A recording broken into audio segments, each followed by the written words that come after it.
Merhabalar, kanalıma, videoma hoş geldiniz arkadaşlar. Evet, bugün penye bir kumaşla çok basit, pratik bir penye bluz dikeceğiz arkadaşlar. Hiç bilmeyenler bile kendi ölçülerini alarak bu şekilde dikebilecekler arkadaşlar. Benim kumaşım viskon penye.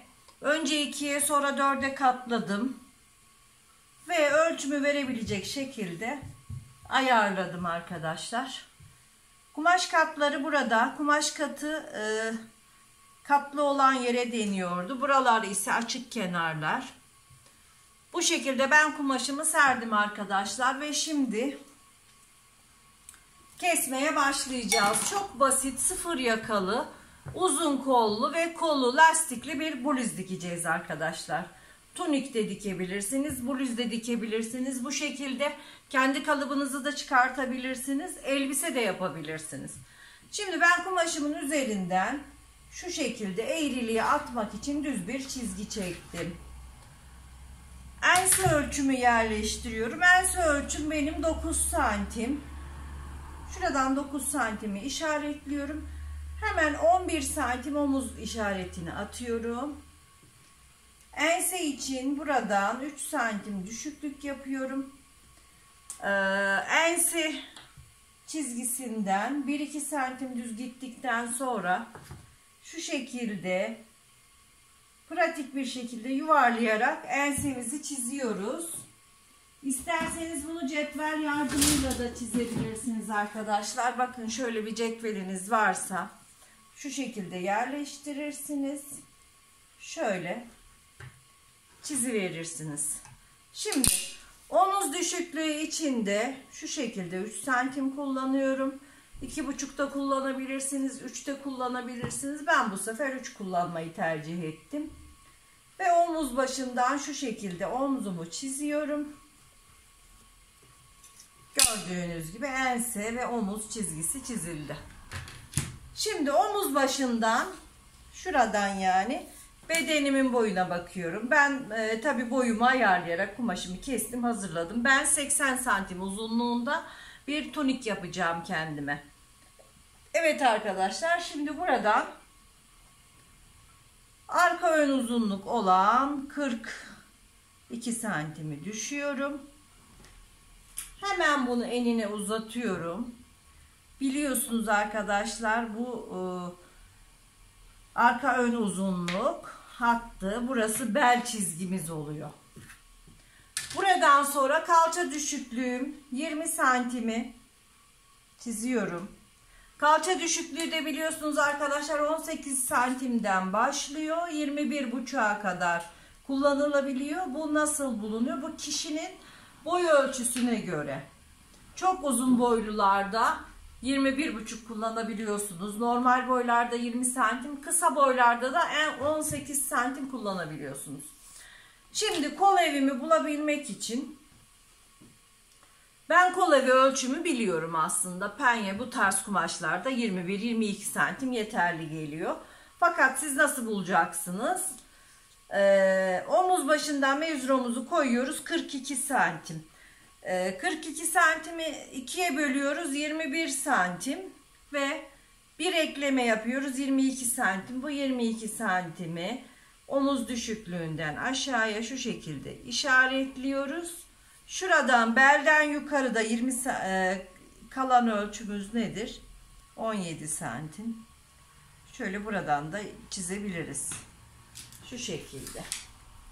Hatta 20 bile olabilir. Çünkü bu penye esnek bir kumaş. Kol evimizi şu şekilde çiziyoruz. Kol evi hattını. Yani burası göğüs hattı arkadaşlar. Şimdi buraya enine olan ölçülerimizi yerleştiriyoruz. Benim göğüs ölçüm 106/4 yapıyorum.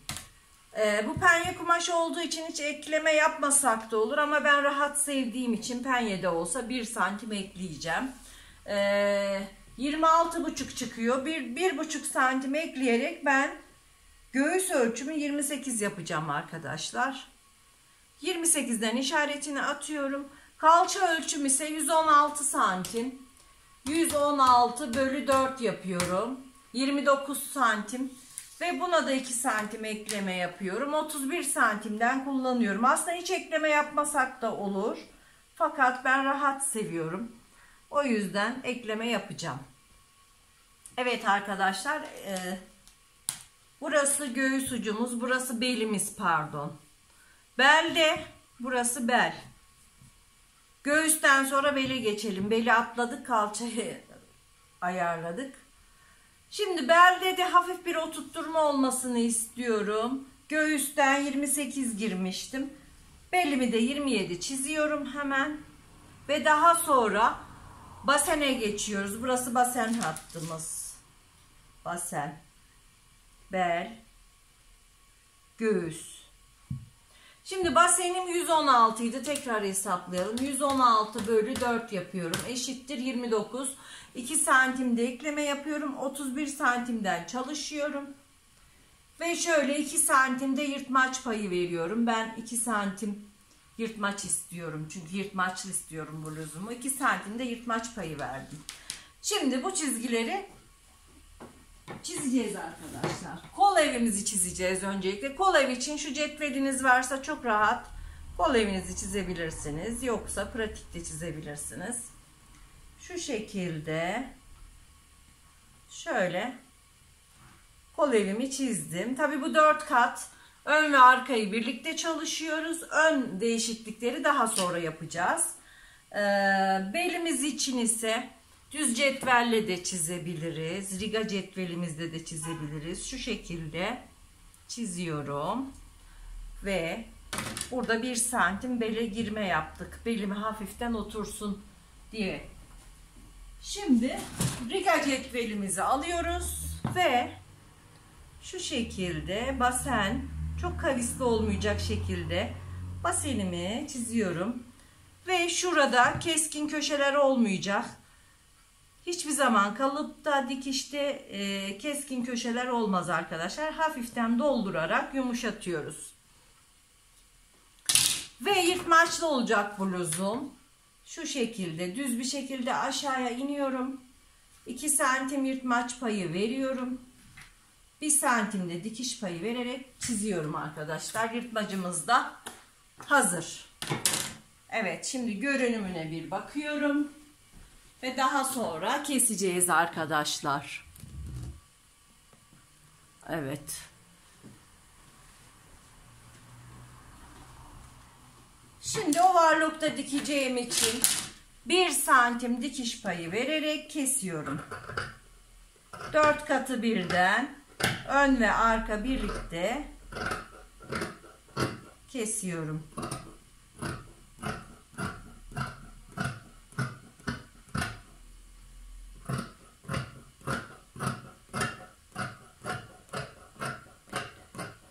Yırtmaca geldiğimde biraz üstten alıyorum. Ve 1 santim dikiş payı verdiğim yerden kesiyorum arkadaşlar. Evet, gördüğünüz gibi ön ve arka birlikte çıktı. Etek ucu düzeltmemi yapıyorum. Şu şekilde hafiften 1 santim yukarı çıkarak kesiyorum. Şimdi tek katını arka olarak ayırıyorum. Çıkarıyorum. Ve kalanı ön olarak değişikliklerini yapacağım arkadaşlar. Hemen katlayalım.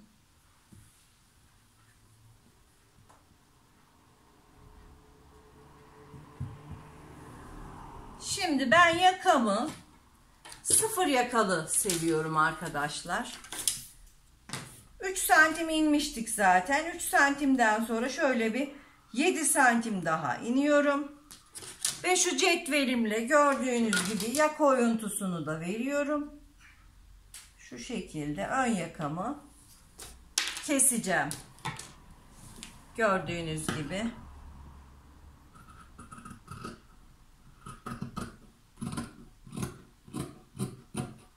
Ön yakamı kesiyorum. Omuz başından 0 girerek önde düşme yapıyorum. Tekrar kol evinden 0 giriyorum ve yığılma yapmaması için oyuntumu yapıp çıkıyorum arkadaşlar kol evinden. Ön bedenimiz de hazır. Şimdi ön ve arka kol evlerini ölçerek daha önceki videolarımda görmüştünüz. Kol tepe yüksekliğini bulacağız arkadaşlar. Şuradan şu şekilde ölçüyoruz. Buranın toplamını 50 santim. Bu 50'yi 3'e bölüyoruz ve kol tepe yüksekliğini buluyoruz arkadaşlar. Şimdi ben hemen 50 bölü 3 yapıyorum, eşittir 16.6. Bunu 16'da çalışabiliriz, 17'de çalışabiliriz. Ben 16 çalışacağım. Kol tepe yüksekliğinde nasıl bulduğumuzu öğrendik arkadaşlar. Şimdi kol kumaşını katlarken de kol keseceğim kumaşı pazı ölçüsünü dikkate alarak katlıyoruz. Benim pazım 20 santim arkadaşlar. 20-22 santim. Ben kolda hep geniş seviyorum. O yüzden 22 santimden kumaşımı 4 kat yapacağım. Şöyle katlıyorum ve ölçüyorum. Çok fazla 25 santim. Kumaşımız boşa ziyan olmasın. Şöyle. Yine 22. 25 yani. 22'den şu şekilde katlayalım. Evet. Şimdi kol kesmek için kumaşımızı 4 kat yaptık. Bu şekilde.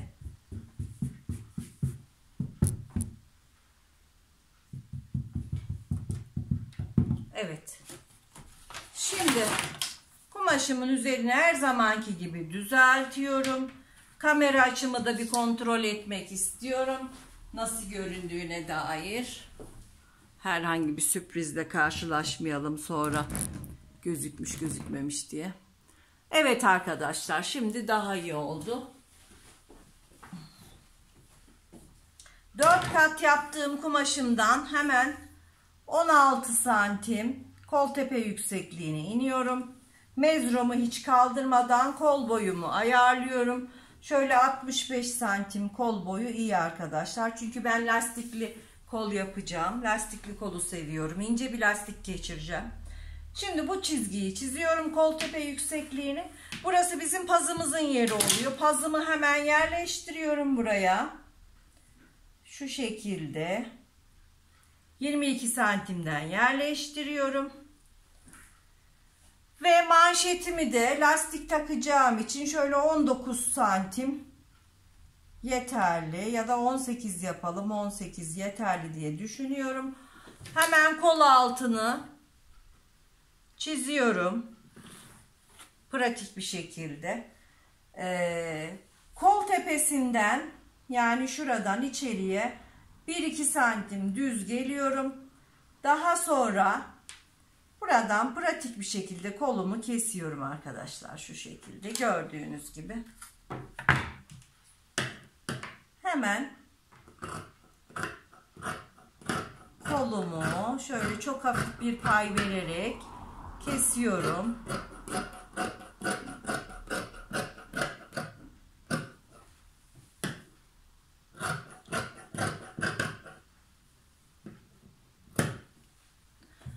Evet arkadaşlar, kolumuzu da kestik şu şekilde. Hemen kol tepesine kol orta çıtını atıyorum. Kolumu açıyorum. Ön bedende yaptığımız gibi yığılma yapmaması için kolumuzun tepesinden 0 başlayarak şu şekilde fazlalığını atarak, gördüğünüz gibi arkadaşlar, kesimimi bitirdim. Buraya da bir çıt atıyorum, ön kol olduğunu aramayalım diye. Ön kol arka kol belli olsun diye. Kesimimiz tamamlandı arkadaşlar. Şimdi dikmeye geçeceğiz. Dikmeyi nasıl yapacağız? Öncelikle omuzu birleştireceğiz. Evet, şimdi açalım. Şöyle arka bedeni aldım, masama seriyorum. Düz yüzü bana bakıyor. Ön bedenimi de alıyorum. Düz yüzü bana bakacak şekilde, düz yüzü kumaşa bakacak şekilde düz yüzlerini birbirine çakıştırıyorum şu şekilde. Ve şöyle omuzlarını dikeceğim arkadaşlar. Kollarımızı takacağız, yanı kapatacağız ve bunun yırtmacını nasıl diktiğimi göstermiştim daha önceki videolarımda. Daha önceki videolardan izleyebilirsiniz. Şimdi ben bunun omuzlarını dikip kolunu takıp geleceğim arkadaşlar. Sonra da yakasına biye takacağız.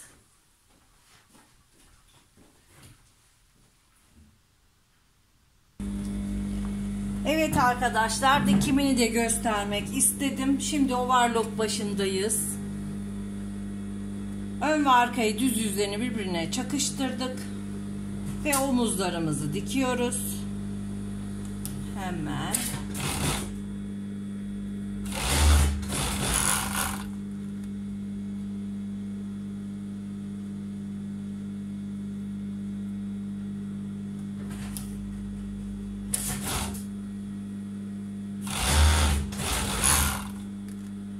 Omuzlarımızı birleştirdikten sonra arka ve ön yaka ölçülerini ölçüyoruz.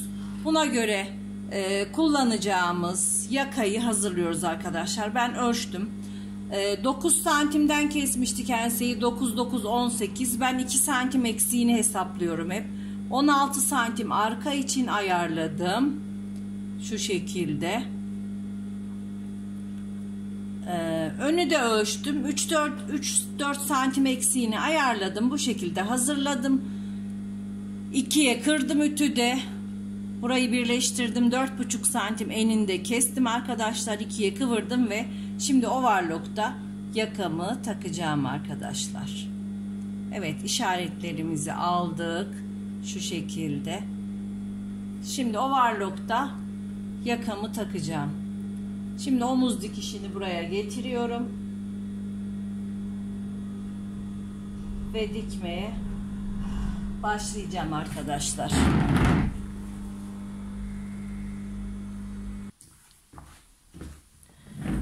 Şimdi hemen yakamızı dikiyoruz. Omuz dikişiyle yaka dikişini denk getiriyorum. Şu şekilde. Dikişe başlıyorum. Ve ölçülerimizi şöyle ön ortası ölçüsüne tutuyorum ki tam güzel olsun. Yedirmemiz güzel olsun arkadaşlar.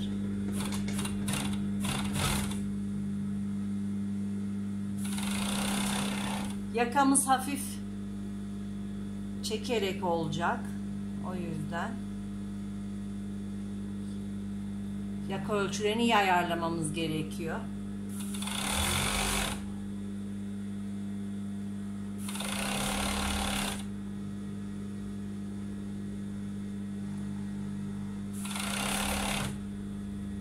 Evet.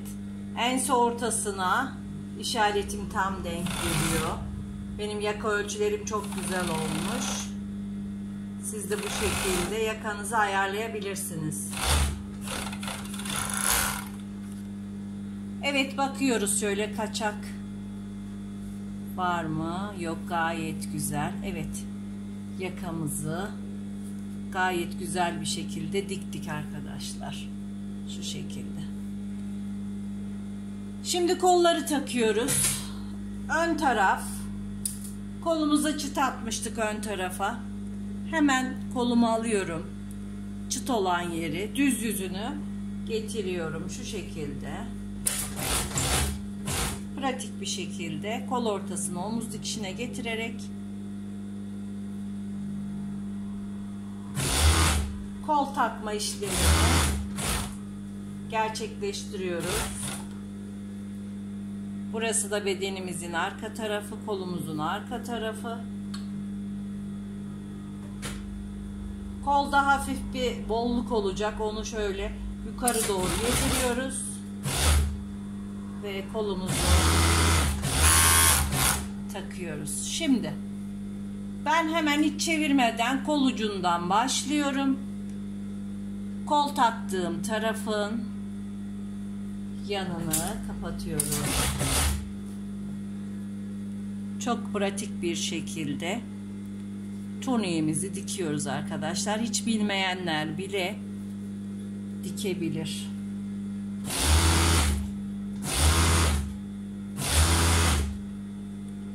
Kol altını denk getirmek için alt dikişi alta, üst dikişi üst tarafa yatırıyorum overlock dikişlerini ve bu şekilde overlock makineleri üstteki parçayı her zaman sündürürler. O yüzden ona göre ayarlayacaksınız. Şimdi bluzumuz yırtmaçlı olduğu için buraya kadar tutuyorum. Şu şekilde buraya kadar dikeceğim.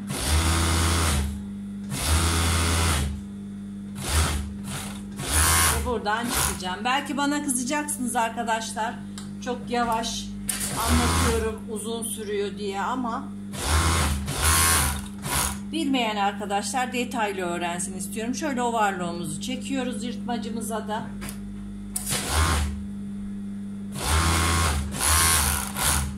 Evet. Şimdi diğer tarafa geçiyoruz. Kolumuzu takıyoruz.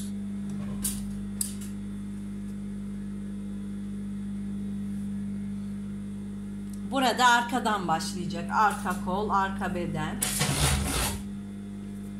Şimdi omuz dikişi, kol ortası denk getiriyorum.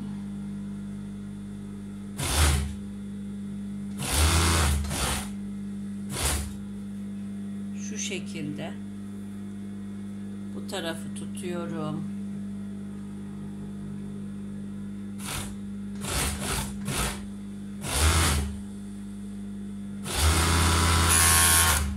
Kolumuzu taktık. Hemen kol ucundan başlayarak yanımı kapatıyorum.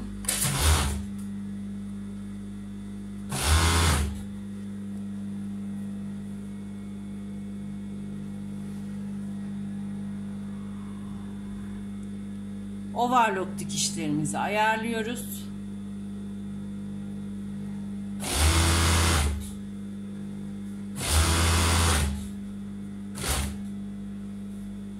Şimdi kol altına geldikten sonra yırtmacımızı tutuyoruz. Bakın arkadaşlar. Şu şekilde tutuyorum ve overlock'umuzu dikiyorum.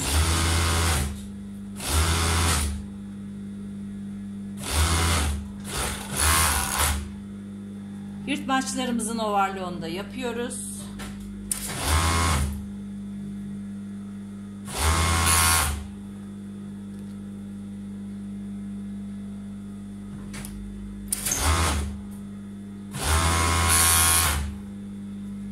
Evet arkadaşlar, şimdi düz makineye geçeceğim. Daha önce yırtmaçlı tunik videom vardı. Burayı şöyle dikeceğim ve çevirip bunları böyle kapatacağım. Etek uçlarını da şu şekilde kapatıyorum ve videoyu bitiriyoruz. Yani bluzumuzu bitiriyoruz. Kol ucuna da lastiğimi takacağım ve bluzumun bitmiş haliyle sizlerle olacağız arkadaşlar. Evet arkadaşlar, tuniğimizin bitmiş hali gördüğünüz gibi çok hoş ve çok güzel oldu. Evet arkadaşlar, bakın yanlarda yırtmaç detayı, kolumuzun lastiği ve harika bir tunik oldu arkadaşlar. Sizler de bu şekilde kendi ölçülerinize göre tuniğinizi, bluzunuzu, elbisenizi dikebilirsiniz arkadaşlar. Gördüğünüz gibi çok şık, harika. Yaka detayına bakalım arkadaşlar. Gördüğünüz gibi yakası çok güzel. Ölçüleri harika oldu arkadaşlar.